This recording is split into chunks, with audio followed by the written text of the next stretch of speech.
E no caso de crianças especiais, que hoje tem toda uma bandeira de que as crianças convivam com a diversidade sempre, como é que vocês tratam desse tema?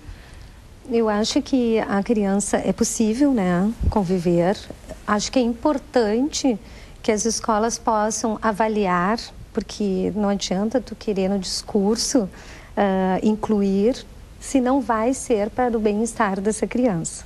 Então, acho que é bem importante, assim, normalmente as escolas, elas... Mas quem que faz essa avaliação? Porque já houve casos assim de dizer que alguns diretores, agora eu vou dar uma de advogado do diabo, mas que algumas direções de escolas até não colocaram determinadas crianças por um nível de autismo, coisa e tal, mas no momento em que, sei lá, a mãe colocou aquela questão pública, uma determinada escola acolheu, e a criança foi muito bem recebida pelos coleguinhas e houve, assim, uma melhora em tudo até naquilo. Quem faz essa avaliação? Normalmente, quem faz, como que ocorre nas escolas?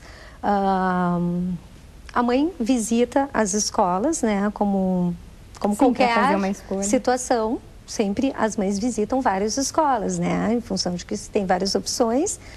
E aí... escolhi essa escola, enfim, vou marcar uma entrevista com a diretora, com a psicóloga e vamos conversar, vamos ver a situação real, né, o que realmente acontece, quais são as necessidades dessa criança. É importante conversar com os profissionais que atendem essa criança, porque a escola vai dar conta de uma parte do atendimento, né, a escola não vai dar conta de todas as necessidades que a criança tem. Porque se a criança tem alguma dificuldade, alguma necessidade especial, ela vai ter que ter profissionais habilitados para lidar com essas necessidades. E muitas vezes naquela escola pode não ter, pode acontecer isso, sim, o profissional não pode. Com certeza, a escola ela não vai ter todos os profissionais, né? Então é importante, novamente, que a escola e a família estejam juntos, para poder avaliar se a escola vai dar conta dessa situação. Isso tem que ter, digamos assim, essa inclusão responsável, que a gente chama, uma né? inclusão Porque responsável. à medida que a escola ela abre espaço para essa criança diferente, né, com necessidades especiais, ela precisa dar conta, né? Porque senão vai ser mais um dentro da sala de aula. E já tem a criança para sofrer, né? E assim como a escola também precisa dar um suporte pedagógico, também eu diria, para os profissionais, para os professores, né? E os professores precisam estar preparados para isso, né? Porque, obviamente, né, se tem dentro de uma turma de crianças alguns com necessidade especial, teria que ter mais professores, ou digamos, né, um acompanhamento com mais pessoas. Mas quando um professor não se sente preparado para isso, numa escola maior, como é que ele procura o sindicato, ou vocês falam diretamente com a escola? Como é que isso é tratado? Normalmente, antes de procurar o sindicato, acredito, me apropriando do que o Celso falou, a inclusão ela tem que ser responsável. Então, o professor também precisa estar em contato com a psicóloga da escola, ele precisa ter um suporte com a pedagoga, a coordenadora pedagógica, para saber como lidar em situações que possam vir a ocorrer. Ou situações que não são previstas, ter essa válvula, ter esse suporte para chegar lá e dividir. E agora, o que eu faço? Aconteceu isso, como que a gente vai dar conta? Os adultos são mais resistentes, as crianças são muito mais livres, principalmente nesta idade, são muito mais abertas para tratar. As crianças não têm problema algum. As crianças, elas são totalmente abertas, né? A questão é como os profissionais, né, podem trabalhar conhecendo a criança, né, mediando também, obviamente, né, essa interação, mas principalmente eles estando preparados, né, eles buscando essa preparação e agindo de forma, digamos assim, integral, né, integrada com a escola, né, para que haja realmente essa inclusão responsável. Claro, outra coisa, a gente está falando de inclusão, porque a inclusão não é só trazer aquela pessoa diferente, mas adaptar todos, né, que os outros também... E dar o suporte, né, para que não seja uma exclusão, né? Nessa linha comportamento ainda, e essas novas formações de famílias, né? Não sei se já chegam para vocês isso, né? Crianças, né? Que tem famílias com adotados ou crianças de famílias de homossexuais. Eu não sei se já chegou para vocês isso, né? É uma realidade presente. Como é que é tratado isso nesta idade? Porque aí que está começando tudo, né? Nessa idade que está se abrindo para a instituição escolar, Como é que está sendo tratado questões como essas, assim? Porque das várias famílias de vários casamentos, isso já virou comum, né? Já é mais comum, eu acho. Hoje a gente discute muito, assim, as festas do Dia das Mães, festa do Dia dos Pais, para que a gente consiga nomear como festa família, né? A festa das famílias. Sim, porque às vezes não tem a figura do pai, ou não tem a figura da mãe, ou só tem a figura do... Exatamente, não é só em questões de casais homossexuais. Existem também as famílias que é só a mãe, ou é só o pai, ou é só os avós. Existem milhares de variedades, né? Variações de família.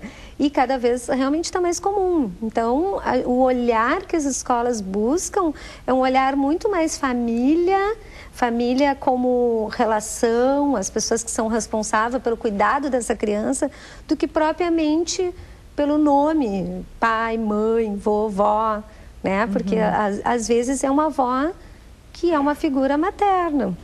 Às vezes não tem avó. Tem muitos, por exemplo, eu tenho na minha realidade muitas famílias que vêm de outros estados ou até de outros países e que não tem ninguém aqui. Então, o próprio pai e a própria mãe representam toda a gama familiar. Família. Então, a gente tem que estar atento a isso, promover mais momentos família, né? Diferentes da família do que propriamente. E passa pelo educador, né? Que o educador é que vai pautar isso. Dos jornais do Simpro, esta classe, ele abordou esta realidade. É verdade, desse mais recente. Não este que nós trouxemos agora, mas esse a gente não pode trazer depois, né?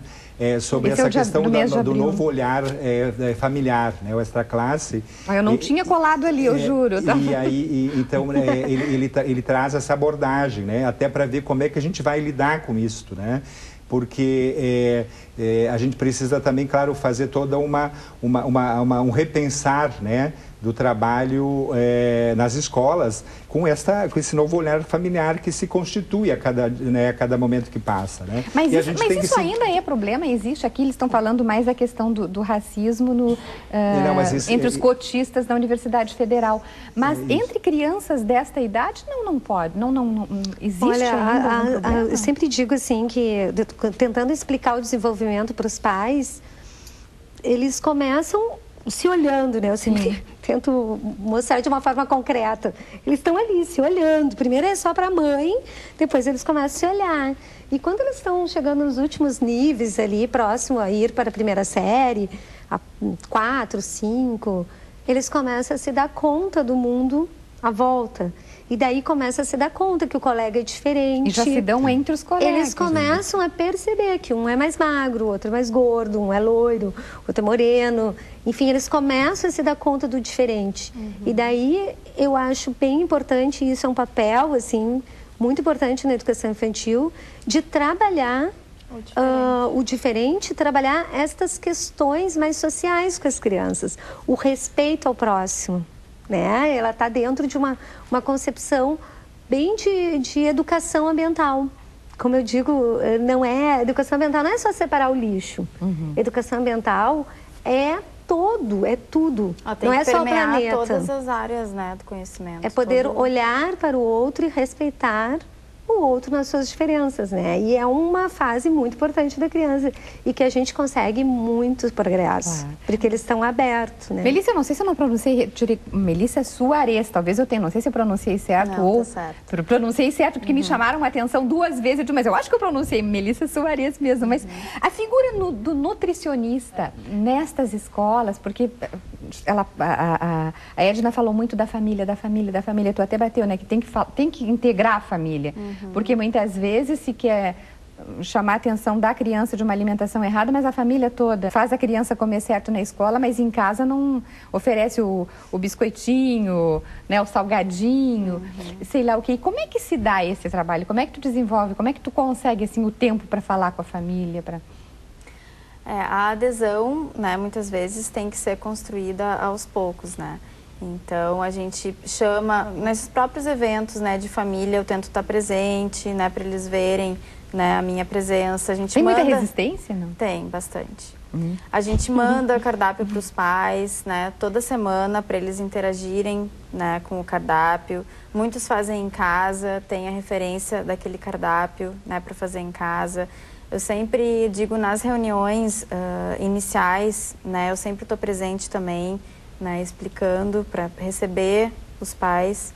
Né, eu explico da importância da relação com o cardápio, de falar com a criança, hoje vai ter tal coisa para comer, né? Hoje tem cenourinha, hoje tem espinafre, depois tu me conta como é que tá.